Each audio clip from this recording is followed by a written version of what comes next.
ഉദുമ കോളേജിലെ വിദ്യാർത്ഥികളുടെ ഏറെക്കാലത്തെ ആവശ്യമായിരുന്നു ഒരു നല്ല പുതിയ ബിൽഡിംഗ് എന്നത്. അത് നമ്മുടെ MLA സാധിച്ചു തന്നു. 3 നിലകളിലായി ക്ലാസ് റൂം, അതുപോലെ തന്നെ പ്രൊജക്ട് റൂമും, സെമിനാർ ഹാള്, ബാത്റൂം, ഓഫീസ്, അങ്ങനെ നിരവധി സൗകര്യങ്ങൾ അടങ്ങിയതാണ് നമ്മുടെ ഈ പുതിയ ബിൽഡിംഗ്. ഉദുമ കോളേജിനെ സംബന്ധിച്ചിടത്തോളം നമുക്ക് നല്ലൊരു ക്യാൻറ്റീൻ ഇല്ല എന്നതായിരുന്നു ഇവിടുത്തെ പ്രശ്നം ഉണ്ടായത്. പക്ഷേ ഈ ഒരു വർഷം തന്നെ നല്ലൊരു മനോഹരമായ ഒരു ക്യാൻറ്റീൻ തന്നെ നമുക്ക് അനുവദിച്ച് തന്നിട്ടുള്ളത്. ഏറ്റവും കൂടുതൽ നമ്മള് കോളേജിൽ പഠിക്കുന്നത് പെൺകുട്ടികളായതുകൊണ്ട് ഏറ്റവും അത്യാവശ്യമുള്ള ഒരു റൂമായിരുന്നു ഗേൾസ് റൂം.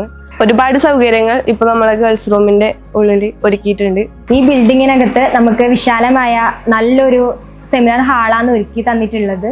നമുക്കിവിടെ ഒരു കുറവ് എന്നത് ഒരു ഓഡിറ്റോറിയത്തിൻ്റെയാണ്. അപ്പോൾ 2 നില വിശാലമായ ഒരു കെട്ടിടം തന്നെ ഇവിടെ പ്രവർത്തനം നടക്കുന്നുണ്ട്. അതോടുകൂടി നമ്മുടെ സൗകര്യത്തിന്റെ കാര്യത്തിൽ നമ്മുടെ കോളേജ് സൂപ്പറാവും.